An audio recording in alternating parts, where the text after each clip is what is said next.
اگر کوئی کافی دیر سے ٹائپ کر رہا ہو مگر جب وہ بھیجتا ہے تو میسج ہوتا ہے اوکے یا کچھ اور چھوٹا سا میسج، آپ حیران ہوتے ہیں کہ اس وقت اس کا بس یہ ٹائپ کر رہا تھا، تب بھی چڑھتی ہے اور برا بھی لگتا ہے، مگر آپ نہیں جانتے کہ اس نے اتنا بڑا پیراگراف لکھ کر پھر سوچا ہوگا کہ نہیں،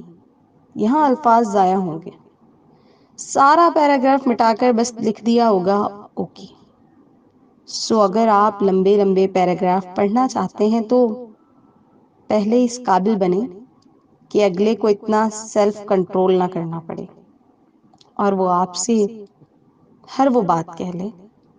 جس میں اسے محسوس ہو کہ آپ اس بات کو سمجھیں گے، نہ کہ اس کے الفاظوں کا ضیاع ہوگا۔ اپنی اہمیت بنائیں اور اپنے آپ کو قابل بنائیں، تب جا کر یہ امیدیں وابستہ کریں۔